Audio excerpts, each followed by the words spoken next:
Welcome everyone today. Thank you for being here. Really appreciate you all being here today. We'll just give this another minute for people to get logged in here. We have nearly 400 people registered today for this webinar. So it might take a minute or two even to get half of them in. And so thank you all for tuning in today. Thank you all for taking time out of your busy schedules to participate in this. We've come to learn that this is kind of like a nice lunch and learn for people that we do. So thank you again for being here. Before we get started, I'll go over a few housekeeping things. This is being recorded and it will be put up on our Center for Rural Policy and Development YouTube page in the coming days. So please feel free to go and look at it at that time. It's always there for you to look at. The paper that Kelly is going to be giving a report on is on our website at ruralmn.org. And if you would like to participate during the webinar today, please make sure to go into chat or into Q&A. We're keeping track of questions. We always enjoy having interaction and answering your questions. So at any time, if you do have questions, please make sure to go into chat or Q&A and ask your question there. With that, I am very happy to welcome everyone here today. This is our fourth year of doing Interconnected with the Citizens League. And I'm just so excited that it's our fourth year. We started this kind of during COVID because we were talking about rural-urban conversations and what we need to be doing. And so I'm just excited that all of you are here today. My name is Julie Tesh, and I am the president and CEO of the Center for Rural Policy and Development. CRPD is a nonprofit organization that is dedicated to providing Minnesota's policymakers with an unbiased evaluation of issues from a rural perspective. We are a nonpartisan organization that takes complicated and complex issues and presents them in a way that gives them meaning and relevance. Our research is not designed to determine public policy, but instead to inform those making the decisions. We kind of provide the color commentary and the nuance. While our research does focus on rural Minnesota, our audience is not only rural Minnesota policymakers. The intended audience for our research are policymakers in both rural and urban areas, including city council members, county commissioners, and anyone who is interested in good policy decisions.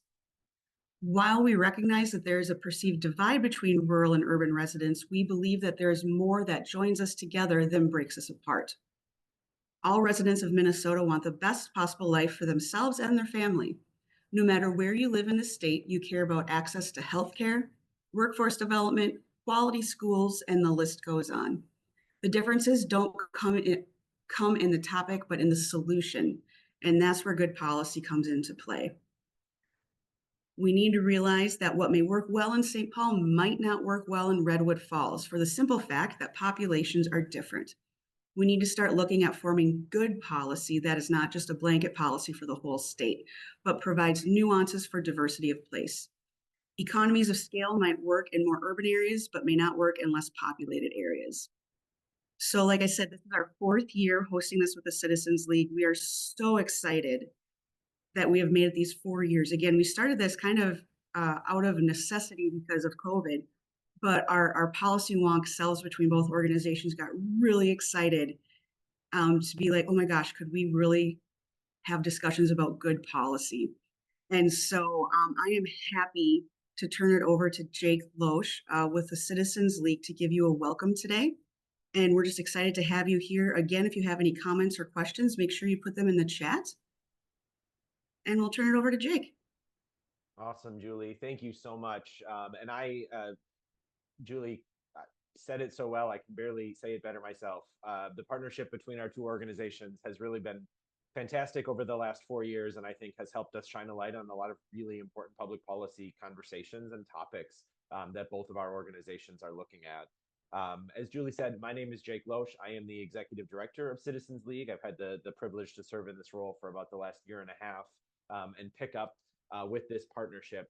Citizens League is also a nonpartisan nonprofit organization. We've been around and first founded in Minnesota in 1952. So we've been around for over 73 years, really focusing on all the ways that we can empower Minnesotans to engage in civic life and public policy. That includes our Capital Pathways internship program, which we're really proud is now celebrating its 10th year, and directly focuses on connecting BIPOC college students with host organizations to gain that direct real-world experience around the state capitol and in public policy making. We've worked with more than 100 host organizations over those 10 years and are proud that our alumni base of Capital Pathways now includes close to 350 students. And the majority of them are still working in public policy roles. Some have gone on to run for office. Many are working at state agencies or nonprofits or advocacy organizations. And we're so proud of those students. And it's always encouraging to hear the stories of how the Capital Pathways internship program has really helped facilitate some of those career pathways for students, because that's the entire point of that program, is to give people that direct opportunity to learn more about how the public policy making process works and find roles for themselves, because there really are such a range of options and opportunities. In addition to Capital Pathways, Citizens League does we do public policy research and partnerships. We are currently wrapping up a report with the League of Minnesota Cities and the Association of Minnesota Counties, focusing on workforce challenges in local government around the state. We'll be releasing that report next week, so stay tuned. We talked to nearly 1,000 people around the state and got incredible feedback from folks working in local governments, large and small, about all the challenges and opportunities and how we can strengthen Minnesota's public sector to continue delivering important services for all of our communities and all of our residents. So really excited about that.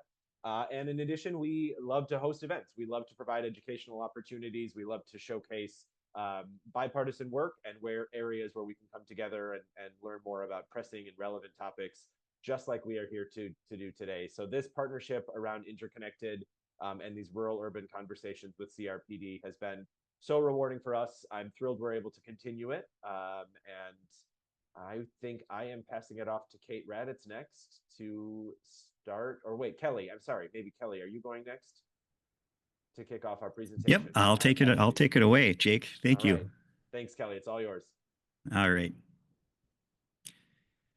All right. Good afternoon, everyone. My name is Kelly Asche. I'm the senior researcher at the Center for Rural Policy and Development. And I'm just going to go through a real quick presentation, just some of the highlights of the report we released on Monday, looking at migration trends as well as births and deaths, otherwise known as natural change in Minnesota. I'm hoping this will help kind of guide the conversation and discussions we have with the panelists, who I'm really, really excited about. As you may know, the Center for Rural Policy has 5 research themes that we're conducting over the next 3 years. This particular project falls under our Remaining Resilient in an Aging Rural Minnesota. That might sound a little strange to have things about migration under this research theme, but I think it'll become more apparent as we start talking about the numbers and the trends of why it really fits nicely under this theme, because these trends really do underlie a lot the main kind of demographic shift that we're seeing. The reason for this research, we're seeing significant demographic shifts occurring in Minnesota, and there's a lot of anecdotal narratives about changes in migration. Many of you out in the field are probably seeing things, maybe hearing things. There's been some newspaper articles about it. There's been academic research talking about it, and the pandemic really did kind of like jumpstart this whole conversation around migration. And so we just wanted to do a little paper that really focused on what does that look like in Minnesota, and in particular in greater Minnesota. There's also confusion about the largest contributor to changes in population numbers. A lot of people contribute population loss to people leaving, but as we'll show, actually it's a little bit more complex than that. It has a lot more to do with declining birth rates and increasing death rates. So that's kind of a major contributor to our population, or historically our population changes. And then obviously we have a significant need for workforce in rural and metro Minnesota. So again, the importance of this topic. Are we gaining people? Where are they coming from? Where are they moving to? Why are they? These are all top of the mind for a lot of economic development professionals in rural Minnesota and in metropolitan Minnesota, because they have employers asking them like, hey, we need labor force. We need people. Where are they at? How do we get them? So we kind of wanted to compile some of those questions and try to find some answers for folks.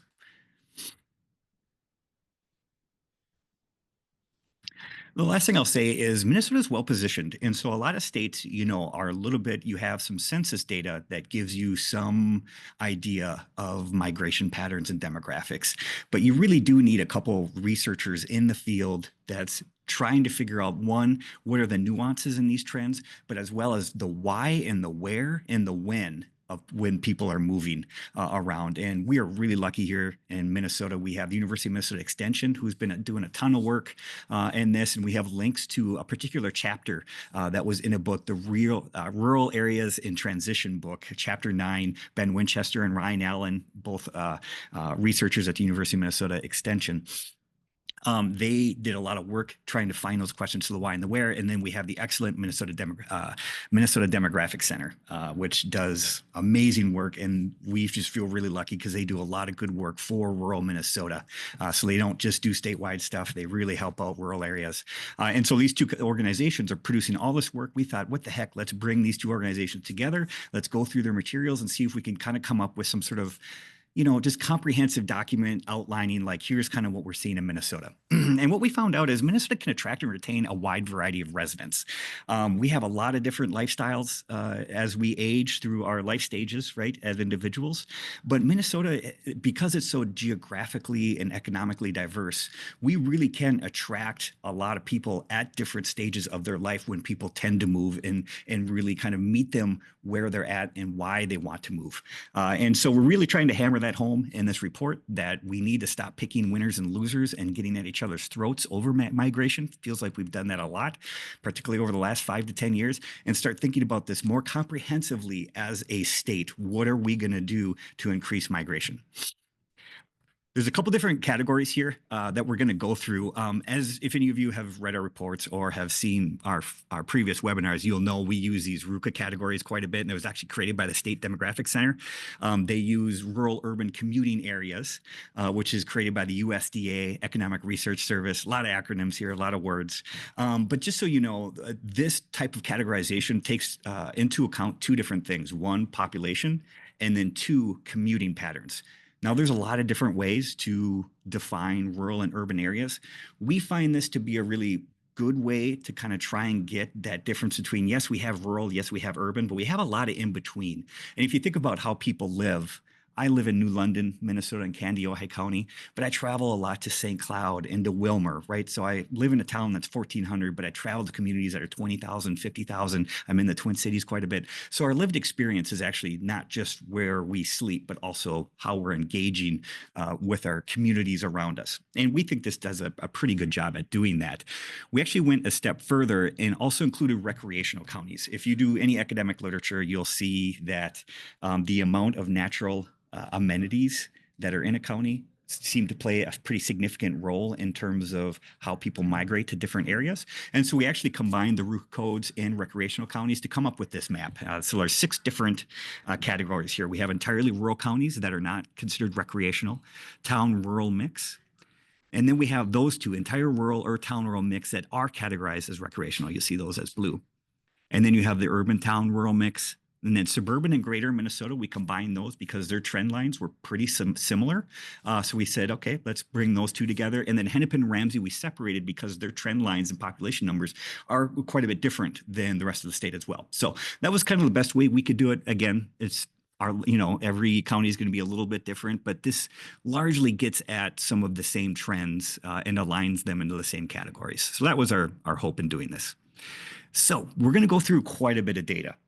And I apologize. I'm a data person. I talk fast. And so if you have questions, please put them in the chat. My colleague, Marnie Werner, is looking at those and collecting those, and will ask those after I'm done. If there's something really important, Marnie will interrupt me. That's totally fine. I don't keep an eye on the chat because I can't do 2 things at once. So we're going to start with population trends, and let's dive into the data. All right, so from the Minnesota State Demographic Center, this has been our population of Minnesota going back to 1990, and this is what the projections are of 2025 to 2055. And what the main thing you'll see here is that growth is pretty much going to plateau. We had really good growth up until about 2005. It's been slowly kind of flattening, and it's really going to start flattening around 2035.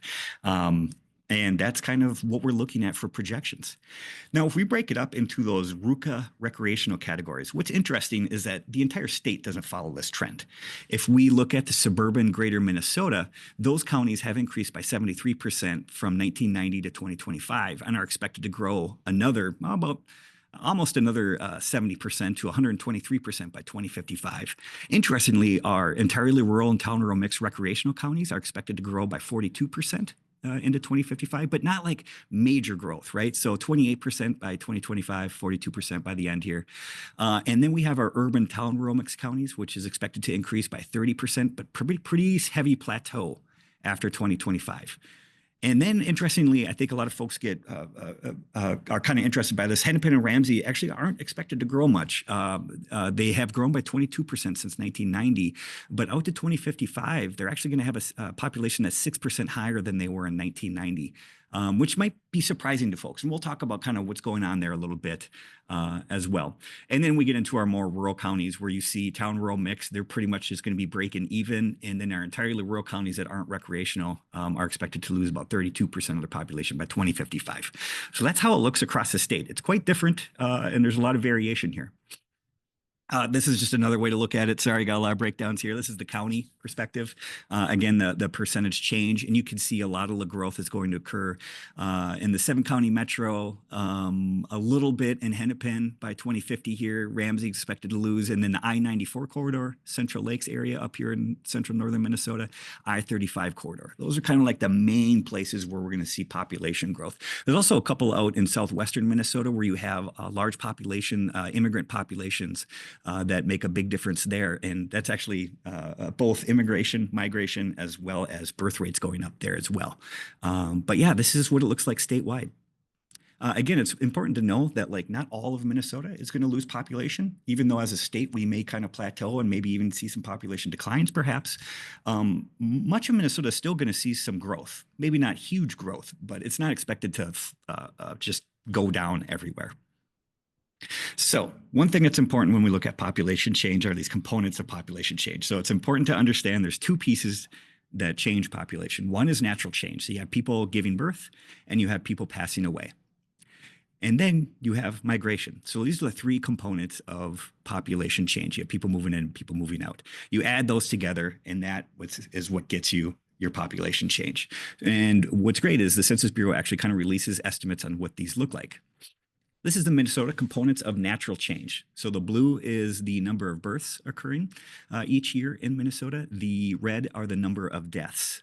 And we're counting deaths as positive here, even though they have a negative influence on population.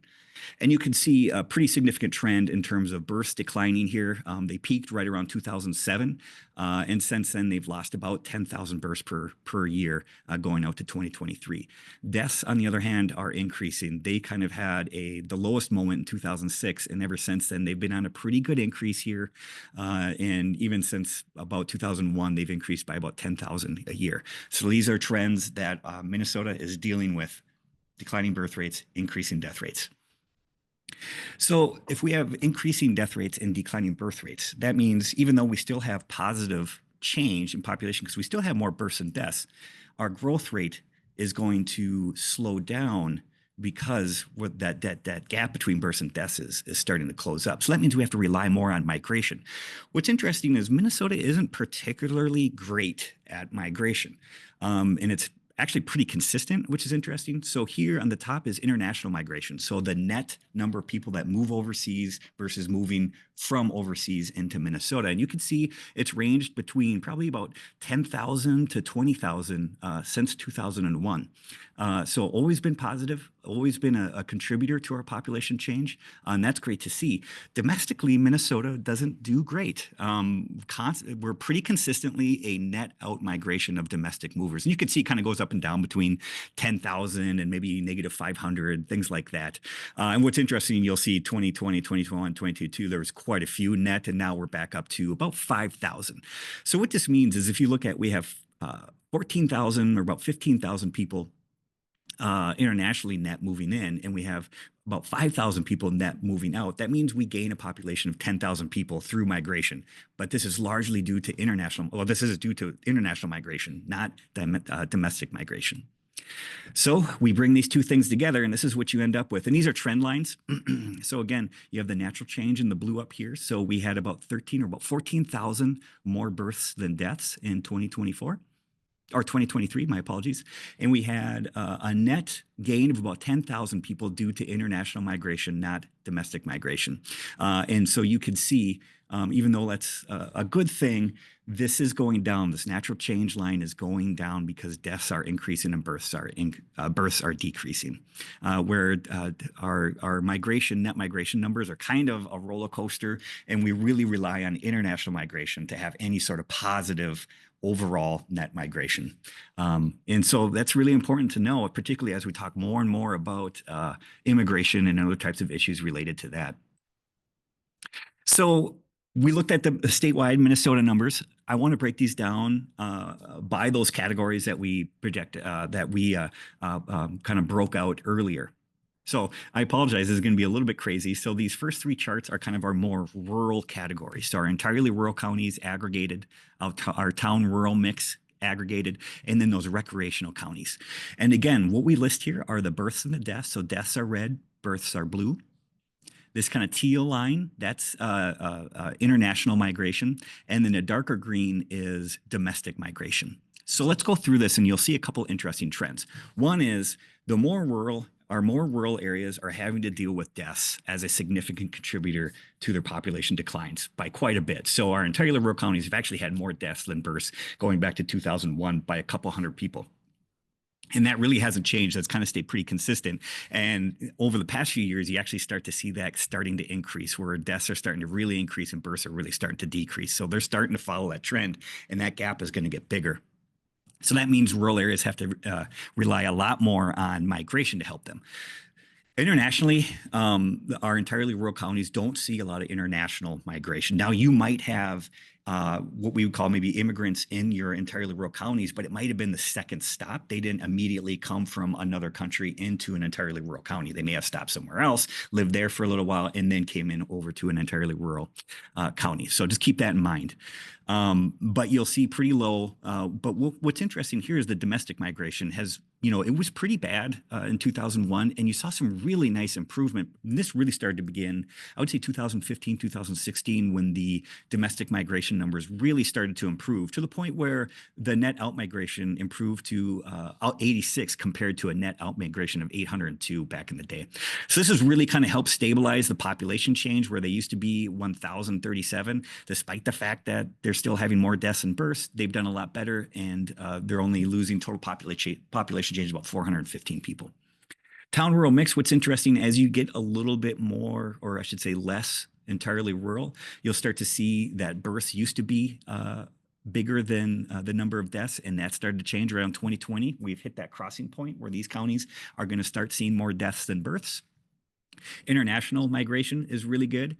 And domestic migration, about 2,700, has seen some improvement. It really flopped there in 2012, but has gotten significantly better, but are continuing to lose about 1,000 people in 2023 due to all this change. But migration has changed pretty significantly. These are really big. For small areas with low population, these are really interesting and big changes and trends. And then we get into the recreational areas, and this is always really interesting, right? So you have a lot more deaths than births that are starting to occur in these recreational areas, but they're able to completely make it up through domestic migration. So you can see that trend line really going up. And in 2023, they actually had about 2,000 more people net in migration, which is great, which means they've had a really positive population change of about 1,000 people in 2023. So I hope this is all making sense, but these trend lines are kind of showing some interesting movements. The big takeaway: births tending to go down, deaths trending to go up, and migration improving for our rural areas. So some bad news and some good news. Now we're going to get a little bit more urban. So this is our urban town rural mix counties. These are suburban greater Minnesota urban counties, and then our Hennepin and Ramsey counties. Now, the urban town rural mix and suburban kind of match, right? So you have quite a few more births than deaths, although that has started to cross now. And again, those trend lines are expected to continue moving forward. But the domestic migration and the international migration has been really turned positive over the last 5 to 10 years. Again, great to see, means they're having a net population gain. Suburban greater Minnesota, that's entirely urban, you'll see a lot more births than deaths, which is great, although those trend lines are starting to tilt a little bit towards each other. Deaths are going to keep increasing in these counties. Births, whether they stay the same, we'll have to see. They did peak in 2007 and they have declined since then. And then you could see international domestic migration being relatively positive and trending, positive over the past 5 to 10 years, which is, again, great, contributes to this net population gain. Independent on Ramsey, on the other hand, is really interesting, right? So a lot more births and deaths. Again, they're starting to converge a little bit, but they're doing well there, do really good in international migration, but tend to struggle in domestic migration. What's interesting, in 2023, they had about a net out domestic migration of about 14,000 people. And so those two counties in itself are really struggling. They had a population gain of about 492. And that's largely because they're having a lot more births and deaths to help stabilize that population. So just kind of interesting stuff. This isn't winners. This isn't losers. This isn't trying to say anything about these areas, but rather this is kind of where the trend lines are pointing us. And as a state and in Minnesota, we need to keep an eye on all of these different regions because they're all playing into this mix. So to summarize, all areas are experiencing an increase in deaths while births are either flat or declining, and that's projected to move forward. That's what the State Demographic Center is using in their population projections. They're looking at the deaths. They're looking at all of that. Our more rural areas are experiencing more deaths and births, and it's worsening. And improved migration numbers across all of Minnesota, except for our core urban areas. These improved migration numbers has really helped mitigate the worsening natural change occurring across the state.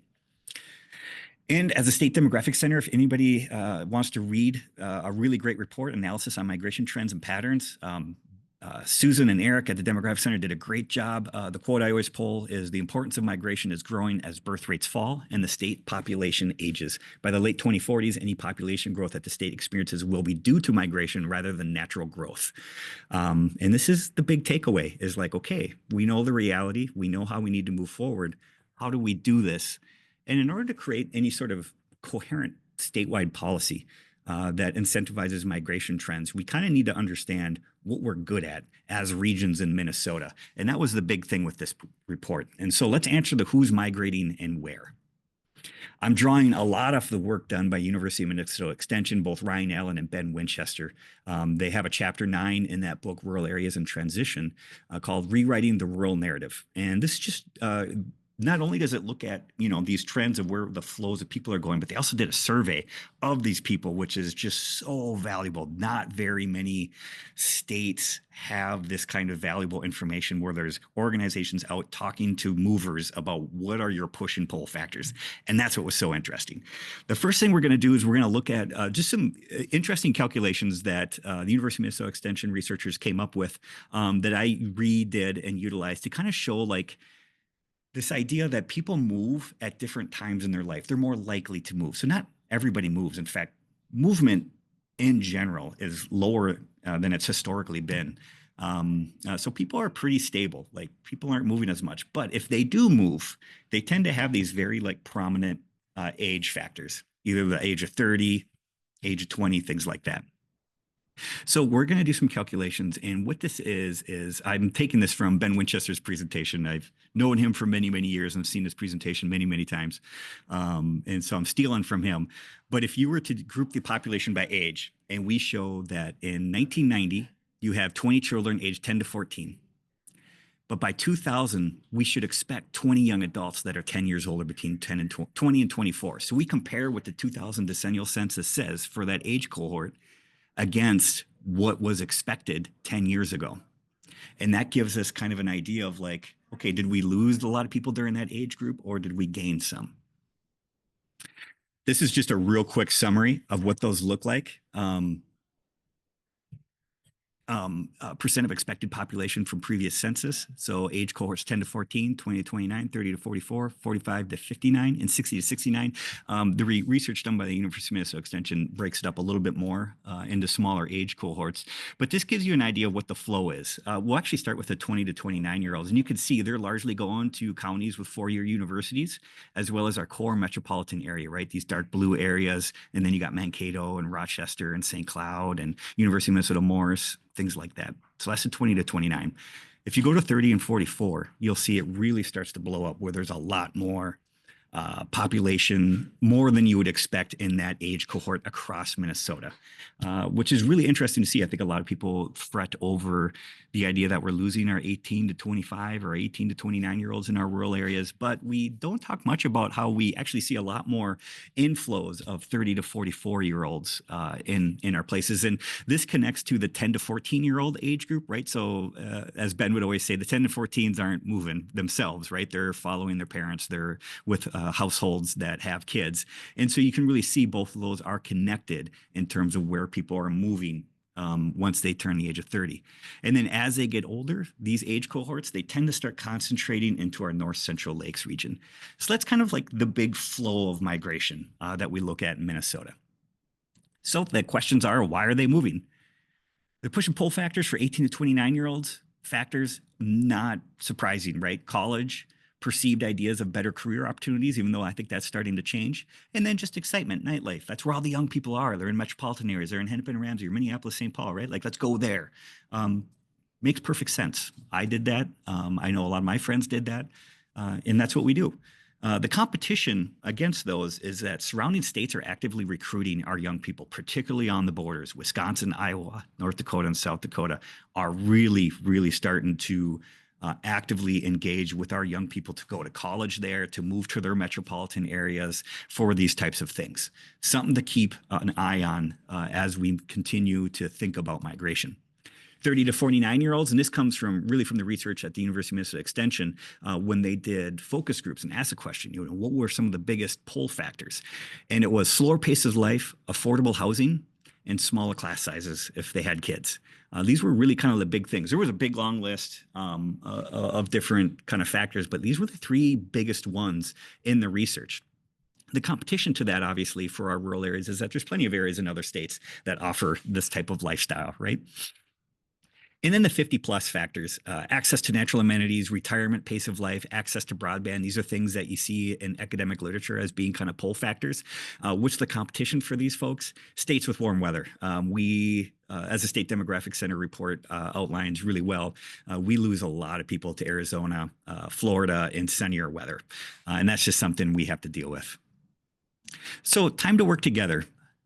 We laid out we tried to put this all together so we could stop arguing with each other, stop saying, oh, everybody's leaving the urban areas because of crime and everybody's leaving rural areas because there's nothing to do there and there's no jobs, right? None of that is like actually a coherent research around like, why do people move? And there are actually good reasons of why people are moving. If we can understand those and identify the areas in our state that do really well at that, then let's get over ourselves and let's start working together as a state to figure this out. And it might mean that rural areas, you might have to accept that we're going to lose our 18-year-olds to colleges.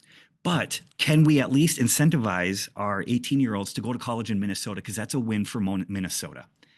And what are we doing as rural areas to then tell our 18-year-olds, hey, once you're done having a good time, think about coming back home or think about another rural area. Think about staying in Minnesota. How are we engaging our young people about how great Minnesota is and how many career opportunities are available to them and the quality of life that we can offer? These are the things we need to do. And for metropolitan areas, it might be admitting that, yeah, some of our great areas in greater Minnesota, some people in the suburbs, some organizations are going to actively promote people that are in the core metro that, hey, if you want a slower pace of life, you're kind of done with the faster pace of life that you feel like you might have in Minneapolis, St. Paul, or wherever, come live out here. We can offer these things. Hey, that's okay. We'd rather have that than they leave the state. So just get over ourselves, start working together on this stuff. I don't mean to be a jerk, but like I'm getting kind of tired of it all. Retaining and attracting college-age individuals. This is something we're starting to do really well at. The North Star Promise, the direct admissions program. If anybody knows Launch Your Future Today in Southwest Minnesota, there's a ton of activity and great things happening about engaging our youth about what careers are available to them in Minnesota, why they should go to college and stay in Minnesota. These are really, really great things. Let's also think about expanding that and how can we attract young people from other states to come to Minnesota. We need to take that next step because North Dakota, South Dakota, Iowa, and Wisconsin are doing it. And so we need to start kind of figuring out what that looks like as well. Retaining and attracting prime working age movies. So these are like kind of those 30 to 49-year-olds. And you're starting to see a ton of activity in rural Minnesota around resident recruitment and retainment. The University of Minnesota Extension has a whole program dedicated to helping communities do this. I brought up here Live Wide Open, also the Otter County initiative that is trying to promote Otter as a great place to live. We have the Get Rural MN Minnesota down in Upper Minnesota, RDC. Like, there's a lot of cool things that people are doing to promote their area as great places to live. How can the state contribute to this? And I think this is a really interesting question in terms of, yes, there's financial support, but also there's these support systems that could be done by Explore Minnesota. How might they help us in understanding who's coming to visit our different areas of the state? What data do they have that we can maybe utilize at a regional level to engage these people that are visiting and make them think about living in our areas? These are really interesting ways to kind of think about it. And then last, attracting retirees. You know what? We're going to lose a lot of them. Heck, I think about moving south every once in a while during the winter. I understand it. Is it something we can change? Well, climate change might make it a little warmer here, but it's still not going to make it. It's not going to make it Florida or Texas or Arizona. That's for sure. But are there ways in which we can, one, attract retirees that maybe aren't interested in going down south, but they live in North Dakota, South Dakota? We hear a lot of anecdotal evidence that retirees from North Dakota kind of move over to the Pelican Rapids area, right where the Lakes Country just starts there, Otter County. How can we keep doing that? How can we actively promote to retirees in other states to come to Minnesota to retire and take a look at their natural amenities? So that's just one idea. Another idea is accepting that we might have a lot of part-time residents that live somewhere else part-time of the year, but live in Minnesota the other part-time of the year. How do we incentivize more of that so they don't permanently move to a different state? These are the things that we just wanted to bring up in our report. Lastly, this is not about winners and losers within Minnesota. I think all of us are getting pretty tired of the narratives around our urban areas and our rural areas about who's going where's the greatest place to live, blah, blah, blah, blah, blah. It doesn't help us at all.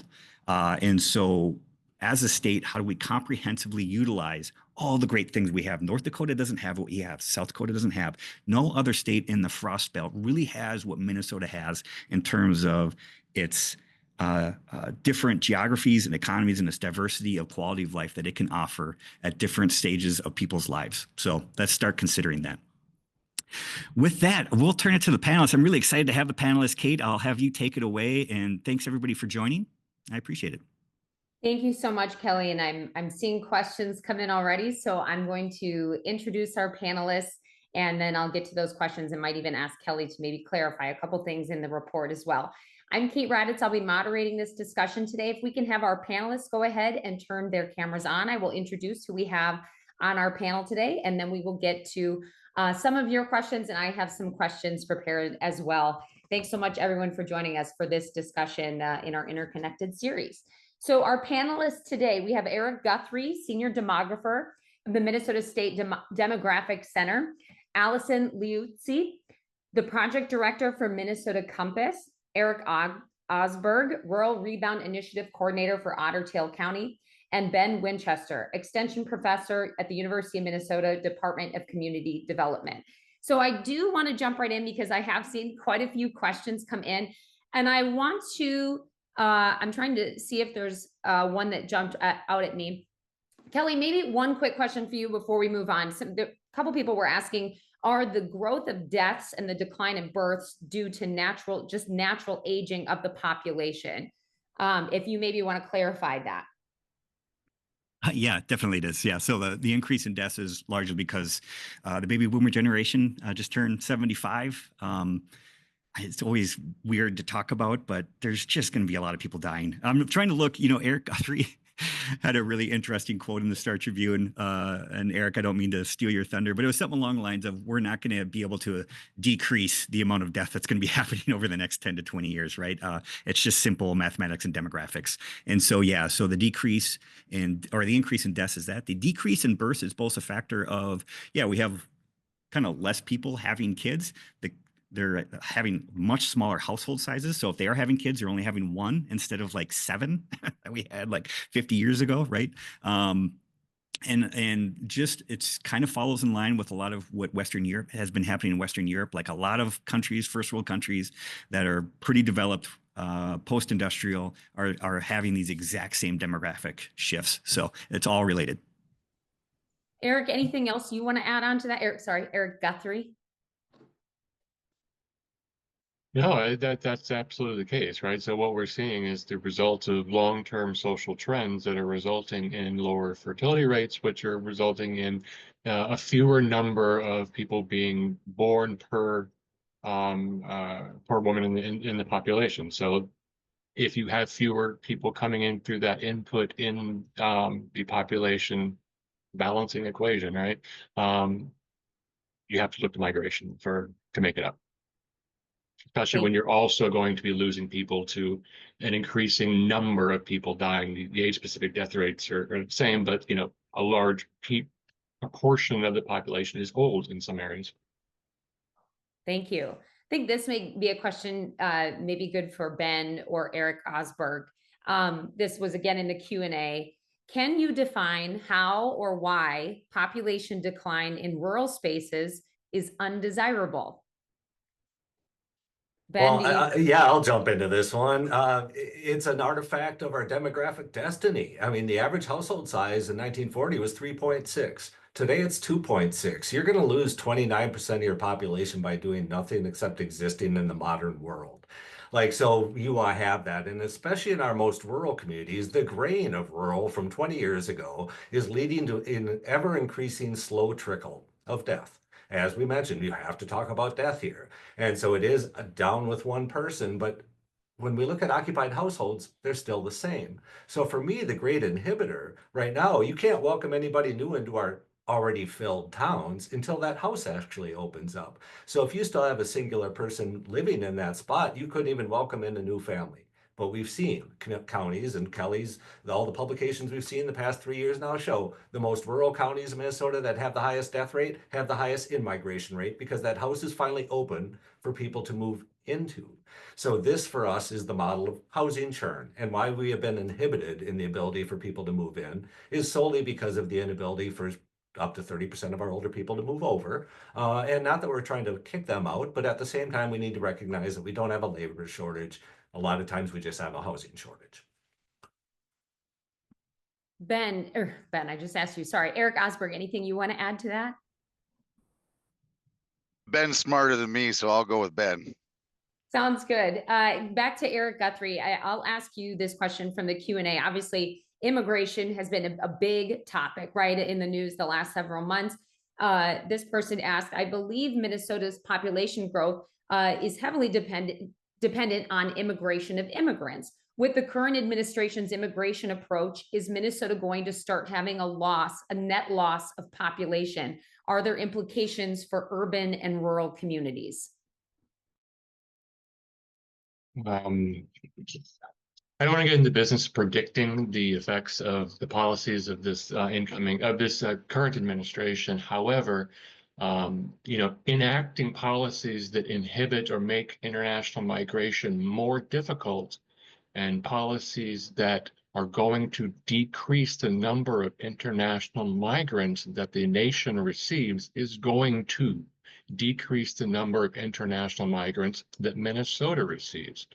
And as the report that Kelly put together outlines very nicely, the reason that Minnesota benefits from migration is because losses to domestic migration are offset by gains through international migration. So if we have policies that are going to affect negatively international migration into the state, we can expect to see periods where our net migration is going to be a net negative because of those changes to the flows of persons. Thank you. And if I could chime in on that, Kate, we're also seeing that immigration not only sustains our migration rates and brings us into the net positive in terms of migration, but immigrants also have higher birth rates, tend to be in the reproductive age range. And when we've looked at birth records, what we see is that the majority of births today to Black mothers, Asian mothers, and Hispanic and Latino mothers are to foreign-born Black mothers, foreign-born Asian mothers, foreign-born Hispanic and Latino mothers. So also contributing to that side of the equation in terms of our births and maybe keeping them level or sustaining them a bit. So it's a both and. And that's a great point. I want to just say one more thing about that. If we are lucky enough to bring in individuals from other parts of the world who have a higher fertility rate, Minnesota will benefit from that higher fertility rate for likely 2 generations before it reverts. It comes back to more in line with the U.S. receiving countries' broader fertility rate. So absolutely, thank you for bringing that up, Allison. There was a question, and I'll open this up. Also in the Q&A, there's a lot here. Since rural communities will essentially need to rely on migration to meet their workforce needs, it seems imperative that those communities are intentional about welcoming people who may not look like or be from similar cultural backgrounds. Is there any research taking place on what best practices pull people to especially rural areas? Anyone able to? I'll talk a little bit about it, and then maybe my colleagues want to join in. So jobs tend to pull immigrants to rural areas. Economic opportunity, that's why we've seen trends in places like Worthington, where there was economic opportunity in manufacturing, production, farming, and Worthington has experienced major demographic change over the last 2 decades. So jobs tend to be sort of the initial catalyst. Other things that pull especially immigrants to communities tend to be an established community. So once you've got people working in jobs, they want to bring families, they want to bring friends. People feel more comfortable there. So sort of setting up those relationships in that cultural community can also be a pull. Aside from that, I mean, these have all been mentioned before. You need housing, you need transportation, you need social services, you need education, you need healthcare. I saw healthcare a lot coming up in the chat. So all of the infrastructure that's there to sort of support communities in the ways that they need it. So I'm sure colleagues may have more to add to that. Hey, Kate, I'll jump in here. Really, how welcoming your community is can dictate whether or not people stay. That's a big piece. And I look at white migration too across the state. We look at immigrant populations heavily centered in regional centers, but across many of our more rural communities, we have a more homogeneous population or heterogeneous population. So really, we do have a lot of change that's already happened to our small towns. We're like in our rural communities, we're still not the places we were 50 years ago. We're vastly different than we were. Even the people, like one of my favorite lines is our communities are filled with people that are not from there. We tend to see the people that we recognize, but a majority of new movers to all of our rural communities are not from there. Majority of movers in their 30s and 40s are not moving because they took a job or a job offer in that community. They may need to find a job, but the actual reasons why they're moving to that area and they look at these locations are geographically regional. So we are looking at large regions. People draw a huge triangle about where they want to live, and then they essentially find a job later, but it's not that primary motivation. So when we think about economic development policies, the motivation for migration for industrial recruitment is the job, right? The only reason people are going to move to my town is if they have a job here. We have the jobs. Economic development doesn't look like this anymore. There are plenty of jobs. It is nowhere for someone to live. But I'll end on this. We do know that retention can be dictated by your welcoming. For households that report your community is welcoming, 80% say they're going to be there in 5 years. But those that say the community is not welcoming to them, you're at 44%, and now it's a huge retention issue. So this gets at the work we do in extension amongst all these other partners we have across the rural landscape, doing this type of welcoming work for immigrants, for anybody new, honestly, that moves into our rural community. So that's really the work of Erik Osberg, too, up in Otter County. You know, it really is just documenting. You already have these people moving in. Do you see them? Thank you. Another question in the Q&A. I'm curious if you've looked at any data on how many Minnesota college-age students leave Minnesota for college versus how many come here for college from other states. Similarly, what percentage of those who leave for college ultimately return, and how many that come here from another state go to college stay after graduation? Allison, are you able to weigh in at all on the post, college or?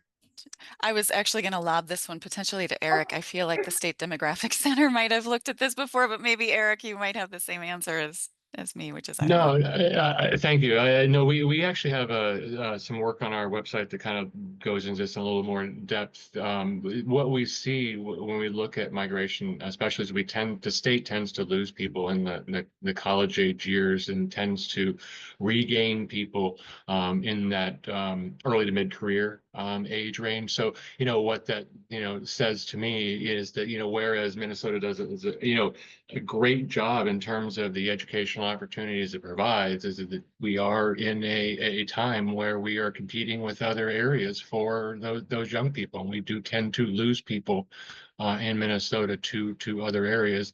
Good news is many of them come to their senses and realize, what they've lost and come back to Minnesota, in their earlier career, and when they're ready to start a family, and grow up and come home. No, but seriously, Minnesota does a really good job in terms of the educational opportunities we provide, but we do tend to find that we lose folks in that particular age range and do tend to bring them back in that early to mid career age group. Then. Great. Erik, Guthrie, one of my questions I had is, can you just talk about what are some of the biggest challenges that Minnesota faces when it comes to attracting and retaining residents? One of the biggest challenges, Minnesota doesn't always get a good rap outside of Minnesota. I think in order to realize how great Minnesota is, you have to be in Minnesota for a little while to kind of get it. I moved to Minnesota for college and stayed. I left for 7 years to work in another state that we're not going to talk about. But I came to my census, and luckily Susan Brower gave me the opportunity to come home. And so, providing that opportunity to come home, I think is really important. When I was, in my wanderlust stage and was out working in another state, and, I talked in that state a lot in very similar settings to this, and, very rural areas. And the rural area I was talking to it was a large rural area, had 3 very good universities in it, though. And what I would tell them is what you have here in this area in terms of your universities is the greatest resource this area has. It's better than the trees you can cut out of the forest, better than the copper you can pull out of the ground, because what you have is a constantly refreshing store of young people who have chosen your area. They have decided to come here. Now you have to make sure you have a reason that they stay here. That's your job. And that's what I used to tell people, and try to reorient the conversation on selling what you have to people who have already chosen your area. And so I think that a lot of areas can really benefit from that way of thinking too. I think I've gone way off of the question, but that's what it made me think of. And that's where I think an emphasis could be. There's a question about in the Q&A about marketing. I think it's a good opportunity. Erik Osberg, if I can ask you to talk a little bit about, the Rural Rebound initiative in Otter County. It's an example of a proactive approach to attracting workers and residents. Do you think this model could be replicated in other parts of the state? Thank you. And thanks for having me here. The answer is absolutely 100%. For anyone that's curious, the Rural Rebound Initiative is based off of the work of Ben Winchester. And so what is the Rural Rebound Initiative? Again, it's rooted in Ben's philosophies of writing our own narrative. And so that's what we do at our job is put Ottertail County on the map by documenting the good things that are happening and telling the world about it. So if it was to be replicated, I think the first step, one of the first things we did is in the historical sense, you had economic development over here and you had tourism over here, and never the tween shall they meet, right? They were there, and in some places there's still 2 different things, right? 2 different boards. I was talking with a woman this morning and I was explaining to her. She's like, yeah, there's 2 different boards. So what we did is we brought the resident recruitment brand building effort, marketing efforts, I like to call it brand building, but we brought the resident recruitment brand building into the tourism. So we, and the reason behind the why behind that is we use tourism as a first date. You wouldn't, maybe you would do this, but most times when you meet someone, you don't ask them to get married. You ask them to go to lunch, or you ask them to go out to dinner. You ask them to go on a date, and the goal of a date is to get a second date. And so while we are asking people, and have been since the beginning of 2017 for me personally, while we are asking people to move here, we're asking them to go on a few dates first. Come on up for the weekend, enjoy, take your summer vacation here, all that stuff. And then we remind them, you don't have to leave. We have jobs. We're working on getting better housing. So that's our efforts in a nutshell. And to answer your question, yes, it's absolutely replicable. Kind of a follow-up question to that, Erik. Again, Erik Osberg. The question in the Q&A was, can one assume that each region of the state has an aggressive marketing program? I wouldn't assume anything. I know that there's a ton of great work going out there, but I'll echo Kelly Asche's advice early on. If it is happening right now, I mean, there's lots of great efforts. Don't get me wrong. There's lots of great efforts, but we're not all rowing the boat in the same direction all the time. Right. And so the good news is Explore Minnesota tourism, that there is an effort from the state of Minnesota. And that is now part of the Explore Minnesota umbrella, if you will. So I perceive as a change in the positive direction. But it's really hard because we're kind of competing with each other too, right? And so again, I'm sorry that Kelly's revved up about it, but I like that he's revved up about it because then it goes back to the urban rural divide, right? If I could, the thing that I always say is, and I'll echo what Erik was saying. There's no place on earth other than Minnesota that could produce Prince and Paul Bunyan, right? They're the yin and the yang, right? The up north is awesome, but the up north wouldn't be as cool without the cities. And the cities are awesome, but the cities wouldn't be as cool as the up north. And so coordinated is maybe a strong word, but until we can all kind of align with that same vision, we're in this together type of thing. What's good for the cities is good for urban, and what's good for rural. Sorry, what's good for rural is good for, right? Like there is the duality is what makes us cool. And so, anyways, that I don't know if, again, maybe I went way off topic too, but that's what gets me revved up. Thank you. Ben, there's a question in the Q&A about it says, would better high-speed internet help greater Minnesota towns? Many potential new residents work at home really need high-speed internet, as do many businesses. Would this make a difference? It does. We already have high-speed internet, number one. I don't always like to use the digital divide commentary because it implies we have none. I lived in Hancock for a long time, and they fed fiber to the farm 20 years ago. They were implementing this before we had state programs here. So, and then I moved to St. Cloud, my internet got worse, right? So so I think there's an important story to tell in terms of people are actively, these newcomer households are actively looking for it. 21% of newcomer households are telecommuting in some way for a company not in the region or in their town in some way. So this becomes important to put on the headline almost. It's not that you can no longer assume that people know this information, and people can no longer assume it's going to be there.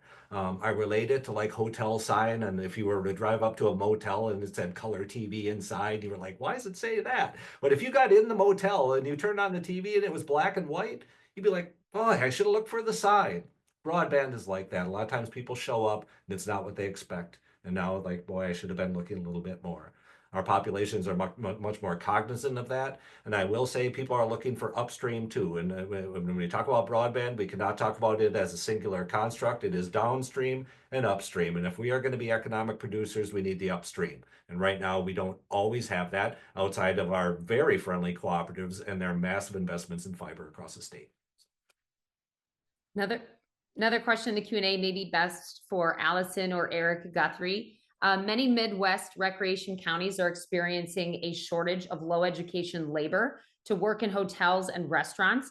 How do the Minnesota recreational counties compare with surrounding states? Are there any lessons learned? one of you or anyone feels they want to jump in on that.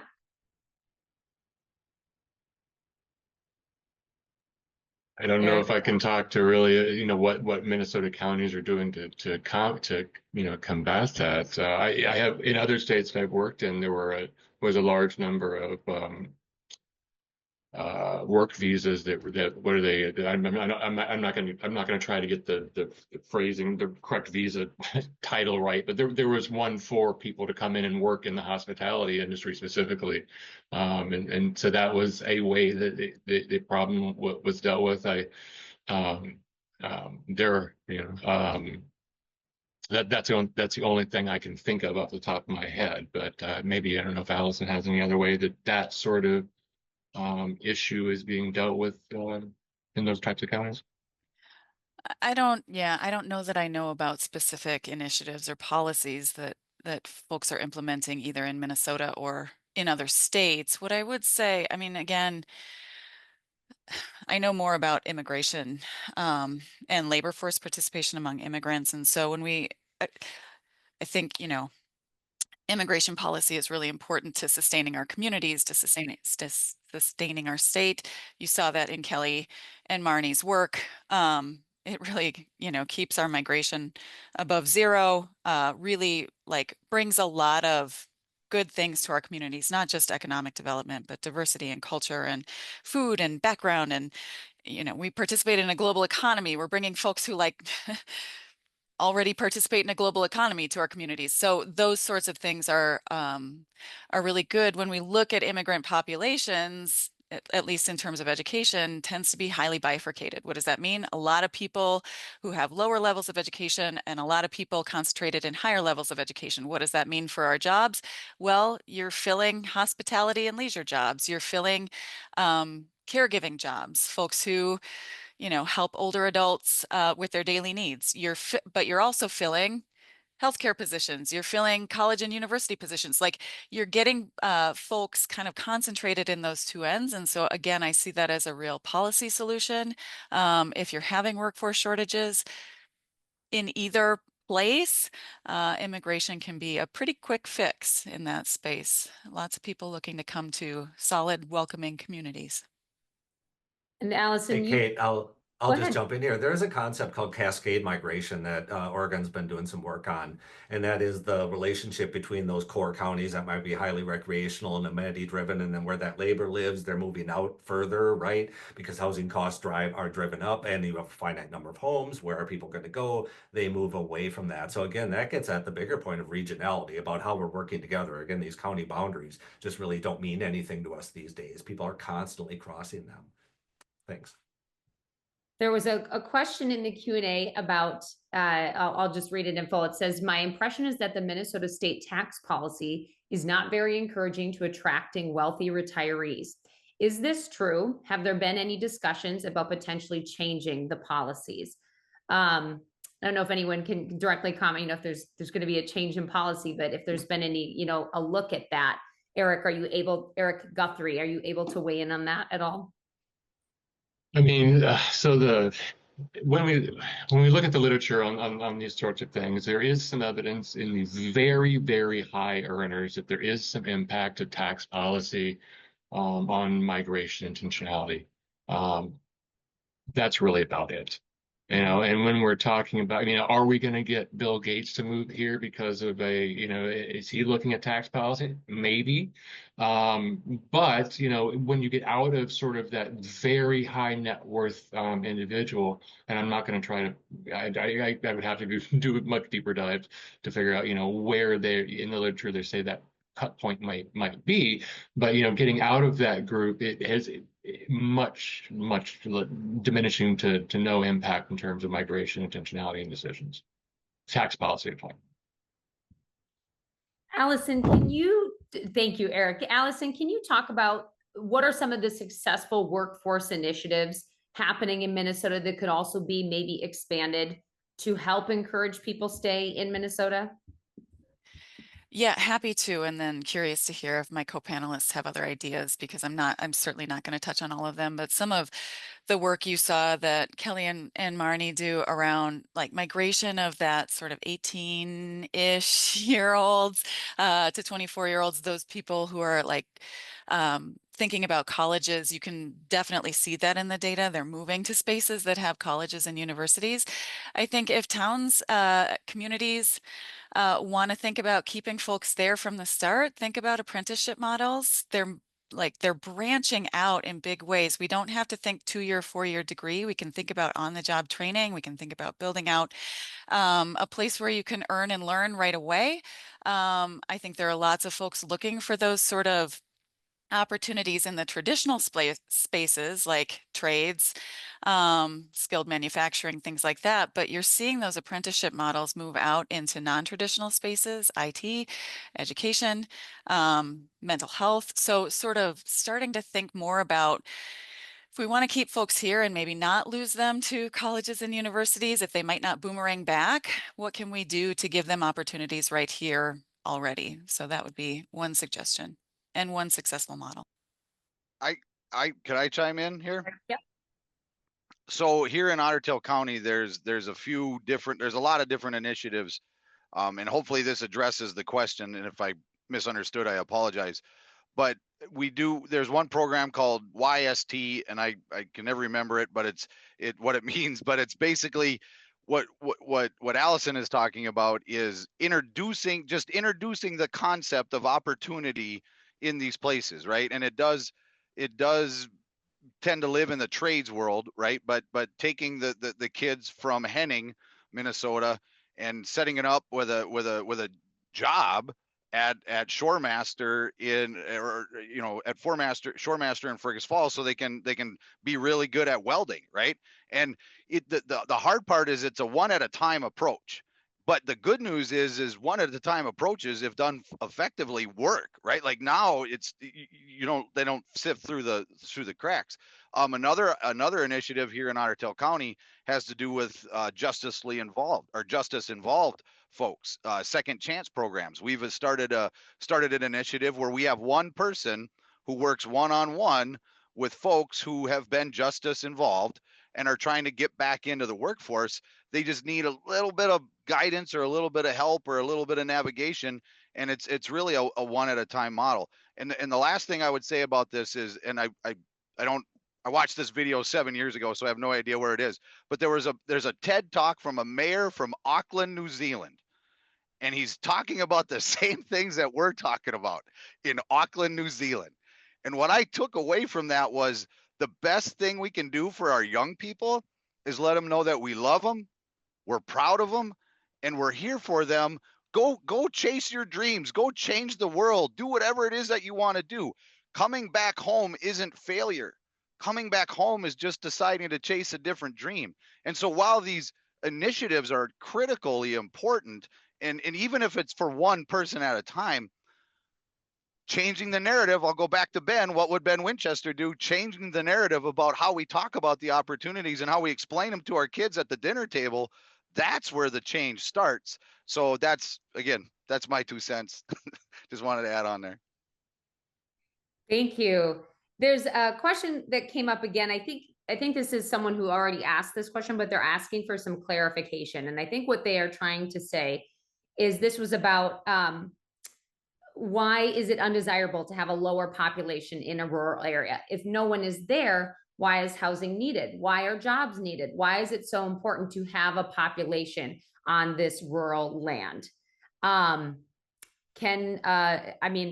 Osberg, Ben, I'll take a stab at that. And if I'm not understanding the question again, I apologize. And maybe what this is touching, and I'm kind of making an assumption here. Maybe I'm touching on a subject that this isn't intended to go to, but first rule is do no harm, right? Like rural Minnesota is pretty gall darn cool just as it is. And if we keep focusing on bringing more and more and more, will we change the dynamics of who we are, right? And so again, if I'm way off base, you can go ahead and chime in and say, no, that's not what I meant. My response to that would be our employers are screaming for workforce. right? Our local economies, the gas station or the grocery store or the whatever it is, right, depends on growth. Like we and I'm this I don't want to get into hyperboles and overstatements, but you're either growing or you're dying, right? And so from my perspective, we like to have a growth mindset. We like to grow.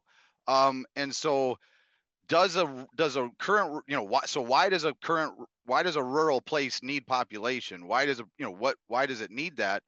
I think it's to provide the services. Number one, the services and care for the folks that live there.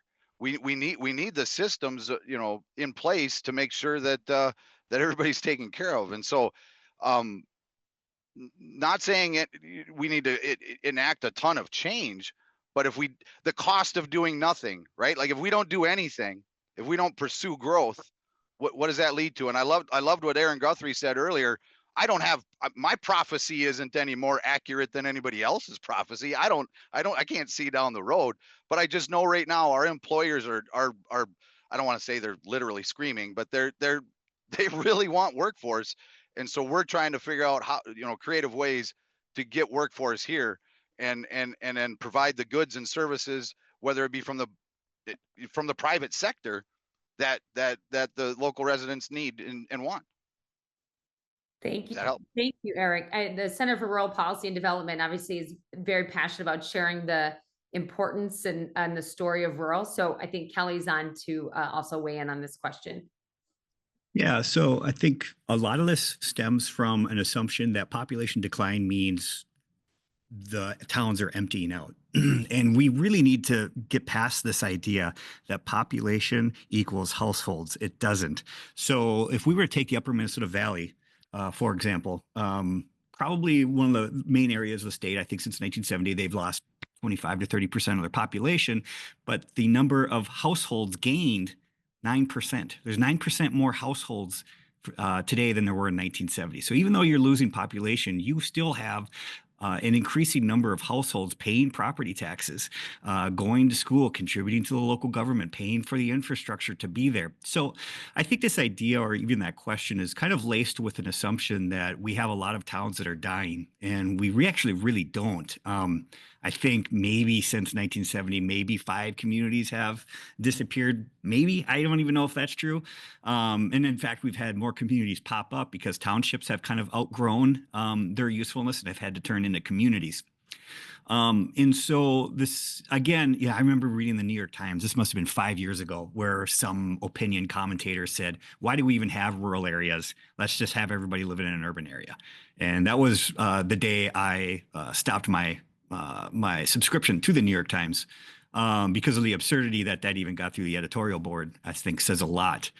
But I think this attitude and idea that these places are dying, that they're a waste of time. One, it doesn't match the reality of what these places are. They could be bedroom communities for surrounding economic centers. So it can be really affordable housing for someone. Let's look at Hancock, Minnesota, for example. If you were to drive through Hancock and you looked at its downtown, you'd be like, oof, boy. This town doesn't seem to be doing too hot. If I talk to a real estate agent in Hancock, they will tell you we can't keep a house on the market. If you look at the population of Hancock, it looks like it hasn't grown at all. So all these data and numbers, and what people living in Hancock will tell you is like, yeah, the housing is affordable here. It's a nice community. It's safe. We like raising our kids here, and we really don't mind driving to Morris, Benson, or Alec, or wherever else for our job or our shopping. We kind of rearrange our lifestyle to meet those needs because we have bigger push and pull factors that are able to take this stuff on. So again, I think that's probably the answer to the question, is that stop looking at population as some sort of gauge of success or loss.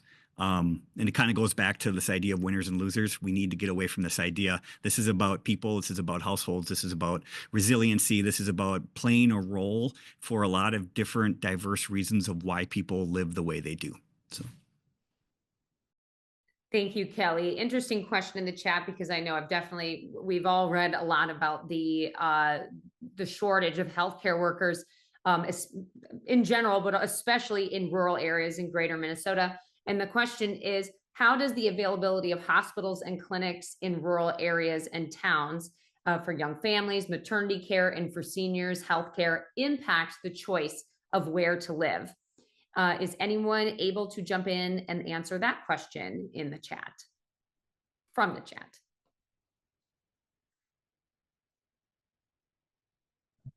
This Erik Osberg here. I don't want to leave the question unaddressed. The not so good news is I would be offering uninformed opinions or as Ben Winchester says, anecdotes, right? But I anecdotally, so let me preface this by saying anecdotally, it's super important, right? Like accessibility to healthcare is super important, and on any, we're, no matter where you're at on the timeline of life, right?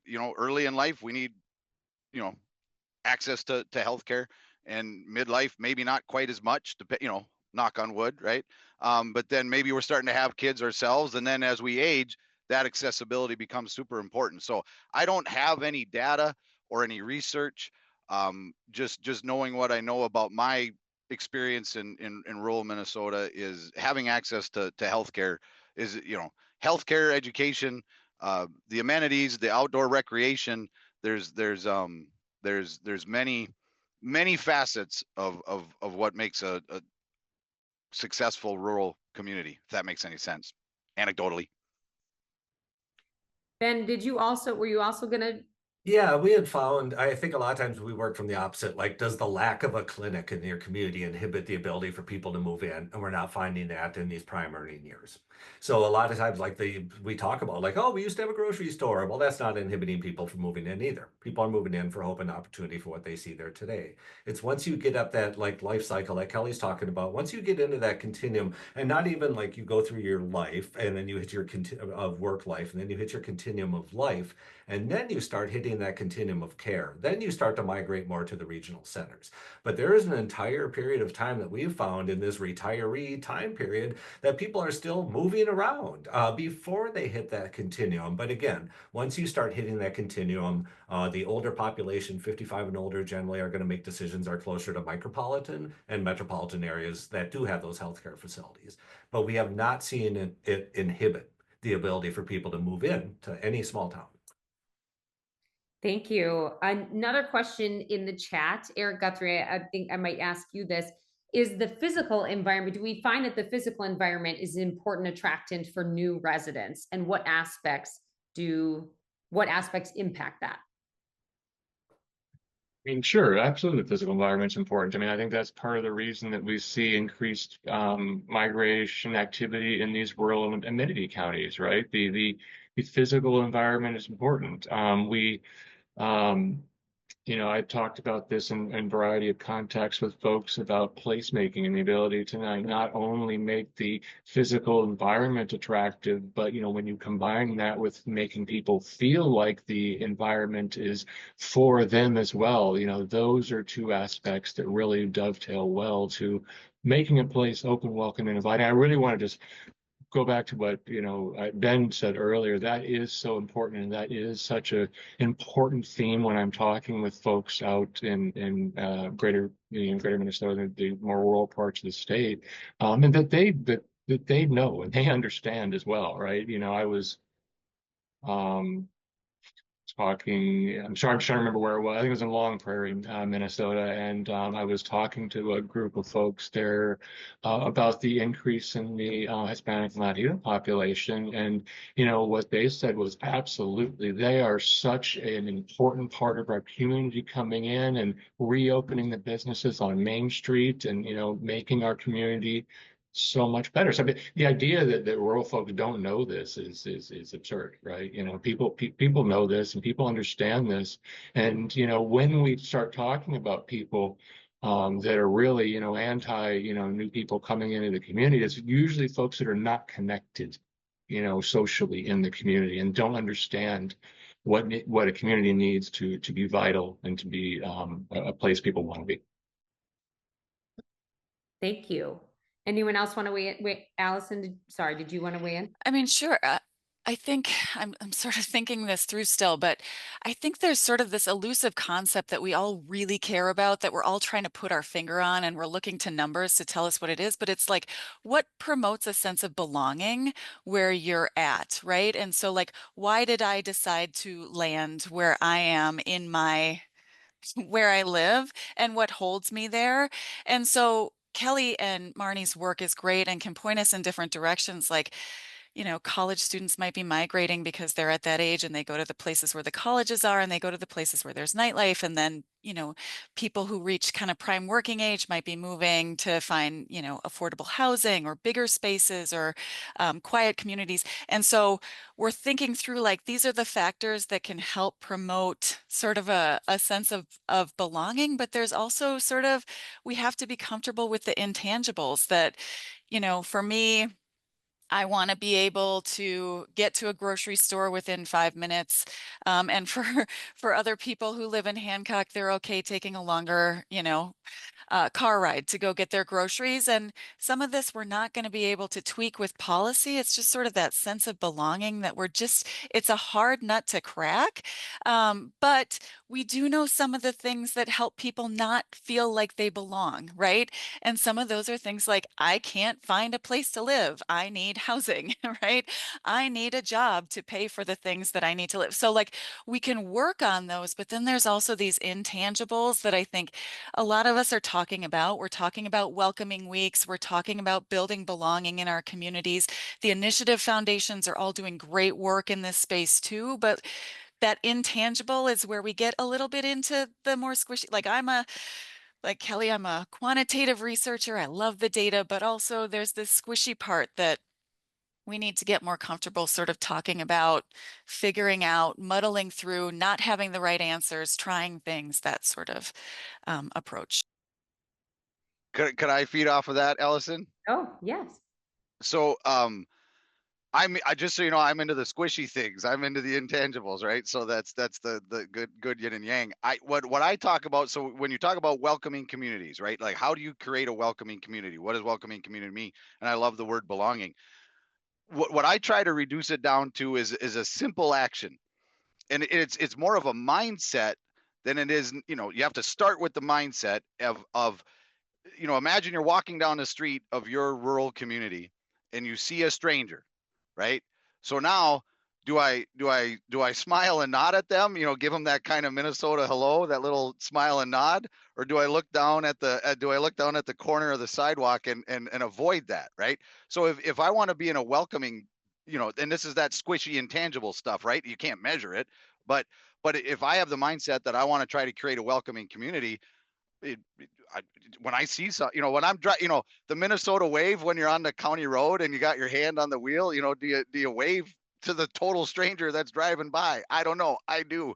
I'm sorry, but if you get away from a weirdo in a truck, that's probably me. But again, that's that intangible, squishy stuff of trying to create that mindset that, yeah, how's it going? Howdy, what's up? That little itty bitty tiny stuff multiplied by thousands can make a difference.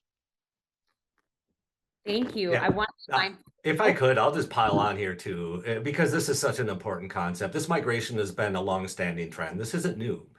People moving into your community is not new. We have constantly changed our communities. We used to be the German community, and then we had some people from Sweden move in, right? And then we had religious communities that were brought together and diversified, right? And our towns just don't even look like they used to. So really, do we give agency for these new people to even call this place home, like theirs? Do we give up that permission for them to do that? And I think a lot of this too, and I want to remind folks that no community is immune from interest of people wanting to live there. It's why we're all full at this point.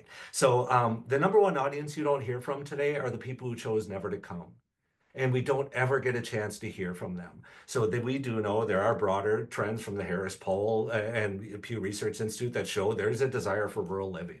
And it is almost a build it if you will come, though it's completely unaffordable right now. Though we could talk about that interest there, but there is a latent interest in this kind of rural living. And I'm not trying to sell everybody. We talk about this. We're not selling everybody who wants to be in a walking distance to everything. That's not what you're going to get in a rural environment. But again, there are communities that people want. And so is your community Minnesota nice, or are you Minnesota ice? Like, how does that go? Right. So thank you. Thank you. We have just a few minutes left, and I want to end by asking each of you the same question, and that is, if you could implement one policy change tomorrow or one thing you think we could or should focus on, if you had to choose to improve Minnesota's migration trends, what would it be? Erik, Osberg, I'll start in the order you're appearing on my screen. And Erik, you're first. Stuck. I'm stuck. Okay, am I unstuck? You're good. You're probably not going to like my answer, but I don't know that it's necessarily policy. Like I would, again, I'm gonna sound evasive, but I don't know of one singular policy. Hopefully the others on the panel do, but I'm really more about just creating that mindset of A, being proud of who we are right now, and B,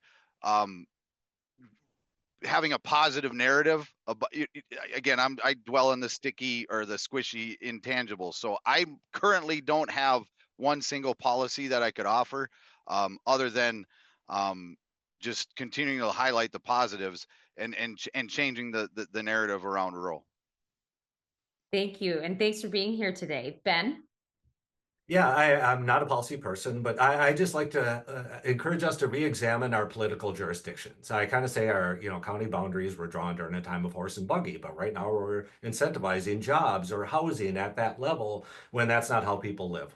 Our actual human behaviors work in these large regions that we call the middle of everywhere. So when we incorporate that, like, what is our program? What does our grant program look like, or our federal job program? Is it okay if the job is next door and I have a house for that job? So it's those types of interrelationships that I think are challenging our current jurisdictions. And I would just like a re-examination of our current jurisdictional system and its economic or other incentives. Thanks. Thank you, Ben. Erik, Guthrie. Yeah, and I'm also not a policy person specifically, just work for the state and all right. Yeah. But I think making it easy to be here, and making the place, and we've talked about this in several different ways, making Minnesota both welcoming and supportive, however we can do that for people that are coming here. I'm not necessarily talking about financial support, but if there are policies that can help people find some sort of that social support that makes it difficult when you first move to a new place, then that might be something that might be able to help people when they arrive, especially in a place where you can't walk to everything. Where am I going to find? Where's the dentist? Who do people use around here? Something, I don't know, something like that to support people when they come into places that might be to help them over those challenges. Yeah, just an idea. Thanks so much, Erik. And Allison. I mean, this won't be a surprise to anybody who's been listening to what I've said so far, but immigration policy, keeping immigration policy open, especially in Minnesota, refugee policy has had significant impacts on our state for decades. You can see it in Kelly's numbers. If we had gone back to the 1970s, 1980s, you would have seen surges in refugee arrivals because of our Hmong population. You can see that our Hmong population is large, thriving in Minnesota today.